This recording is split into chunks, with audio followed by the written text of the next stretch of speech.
in your travels, you might have run across a scene like this, where there's a whole bunch of preschoolers who are holding onto a rope, led by somebody because they're going somewhere. Actually, it's something I really could have used at day camp this past March break.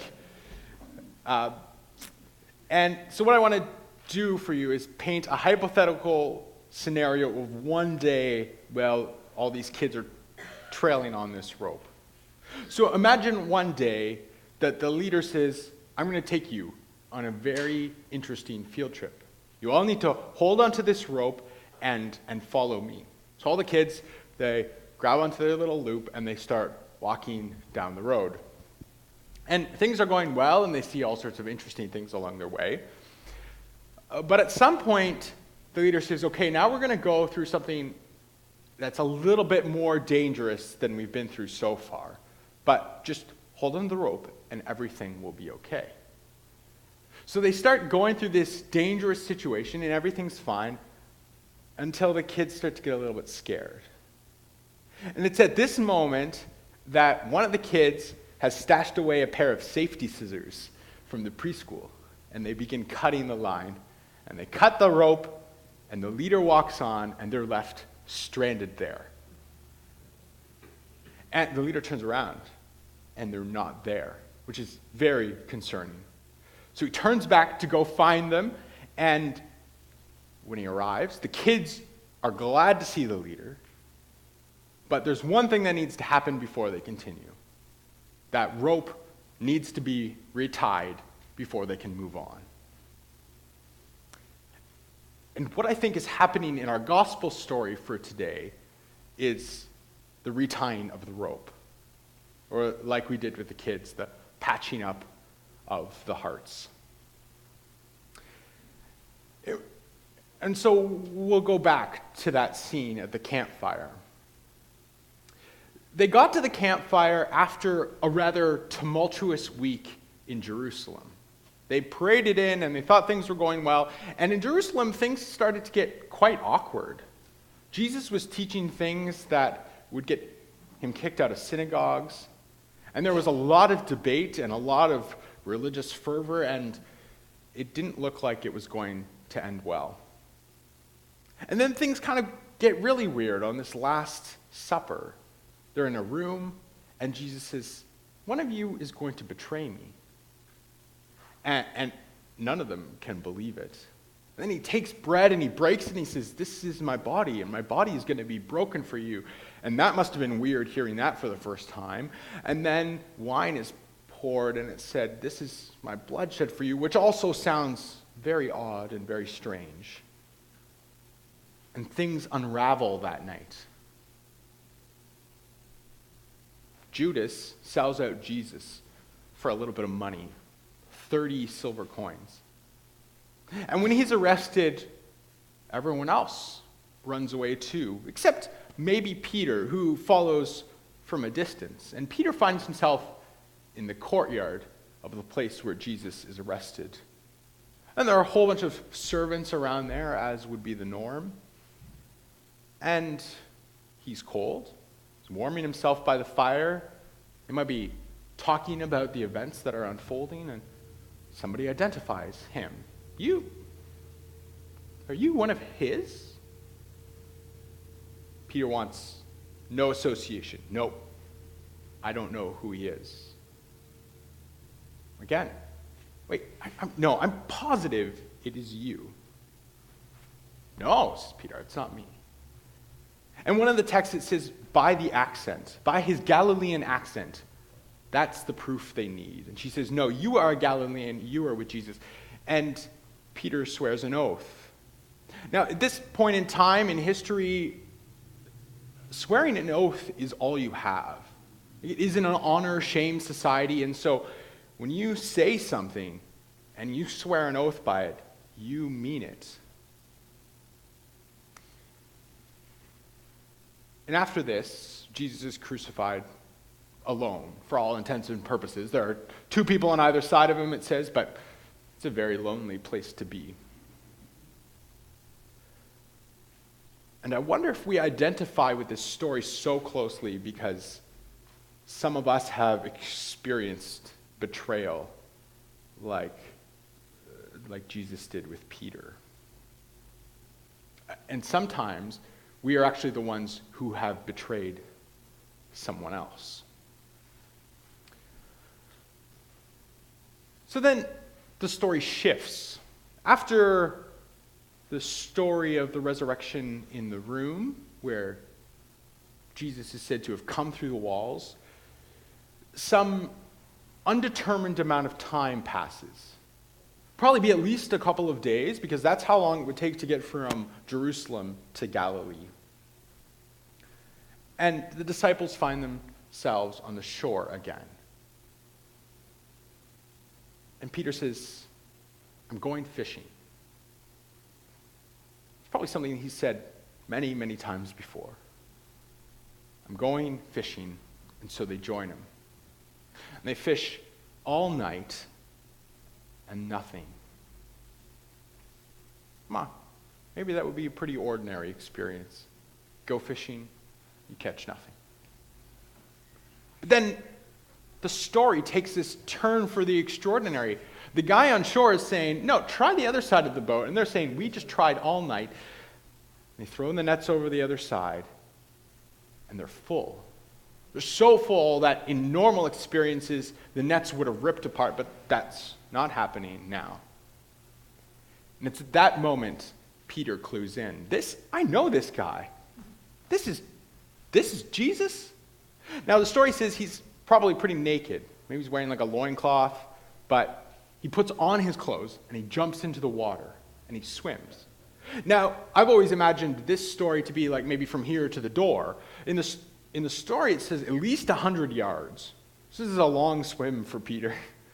He gets out, sopping wet, and there he encounters Jesus again. There's a fire, and there's coals, and a bread, and a fish. And meanwhile, Peter's abdicated his duties as a fisherman, so the rest of the fishermen are the ones hauling in this heavy net.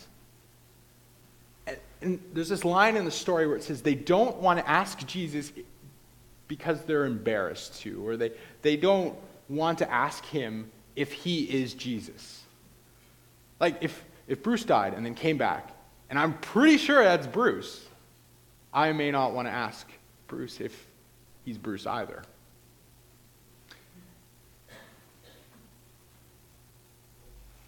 And I wonder if this story is like all the other stories they've had. Like, think about the last number of years that they've spent together, where they experience something extraordinary, and then when the day is done, they sit around a fire and talk about it. I wonder if they've done that many times before. Like, did you just see what happened when you fed 5,000 people? Did you see that disease? It was gone from her. What is going on? I can only imagine that they're just ready to go back at it again. Ready to start walking through the townships of Galilee. But there's this elephant in the room, right? The elephant in the room is that they're acting like nothing has happened when something very significant has happened. They're acting like, hey, we're back to old times. When in fact, everyone has just deserted Jesus and betrayed him and sold him out before they can go any further. And they need to tape back up that heart, tie back up that rope, so that they continue on their journey together. It's at this moment when I think it's the most poetic moment in Scripture, actually, for me. I actually remember the time that it first clicked. Oh my goodness, that's what Jesus is doing. So he says to Peter, Peter, do you love me? Peter says, yes, you know I love you. Jesus says, feed my sheep. Jesus says again, Peter, do you love me? Peter says, yeah, I love you. Tend my lambs. And a third time, Jesus, do you love me? Peter apparently gets frustrated at this notion. Is it because he's frustrated that Jesus is asking it for the third time, or does he just realize what's happened there? Wait, 3 betrayals, third time the question is asked. Yeah, I love you, Jesus. Go, feed my sheep. So the knot is tied. They're ready to get back on the journey again.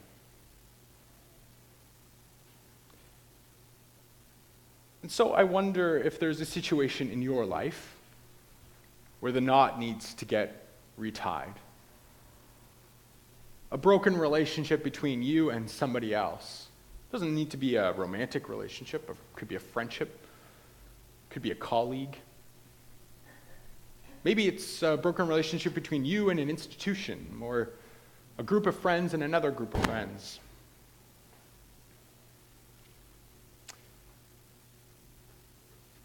I think there's an important caveat that needs to be made here, which is forgiveness does not always mean reconciliation. You can forgive, and the rope isn't necessarily tied back together. I can think of examples where it's, in fact, better if it's not. And forgiveness does not mean forgetting. Because as long as that relationship exists, there will be a knot in there. Not to say that the relationship can't be transformed by it, but the knot will still be there. And so forgiveness does not always mean forgetting. In fact, sometimes it needs to be quite the opposite. And finally, the rope is often severed multiple times. If you've had a friend or been in a relationship for any length of time, you know that the relationship is broken and then mended again, and then broken and mended again. It's not about figuring it out once and for all. It's about developing a way to tie the knots better and faster.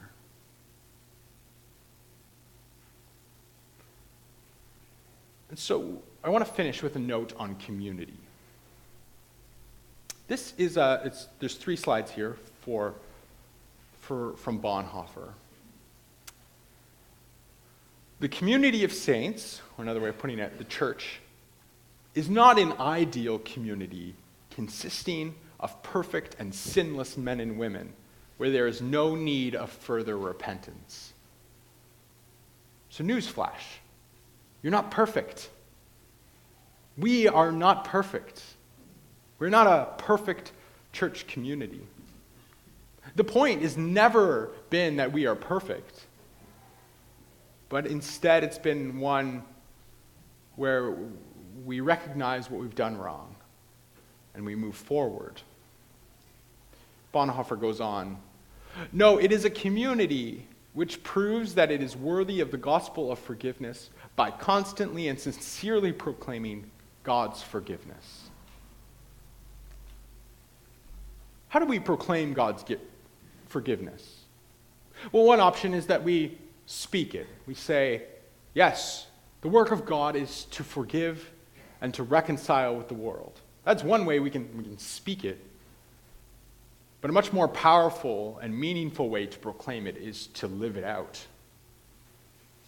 When we live out forgiveness by practicing it between each other and between groups in our community, it will be a powerful statement about the work of God in the world.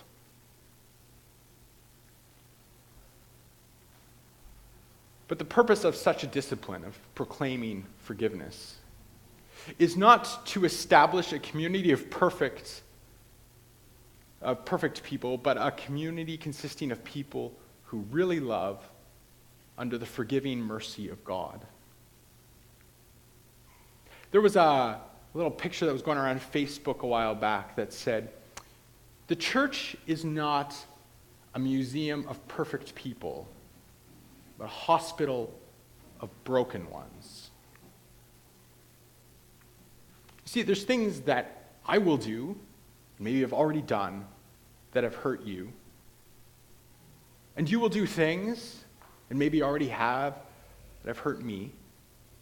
And amongst each other, you will say things and do things that will hurt and offend one another.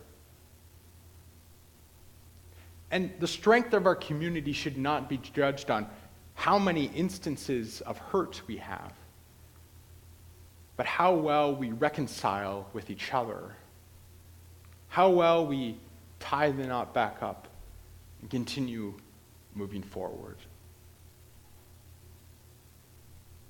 So whether you need to tie the knot in your community or in a relationship with an institution or here in Chemainus United Church, and you have the courage and strength, and may God give you the courage and strength to do that. Amen.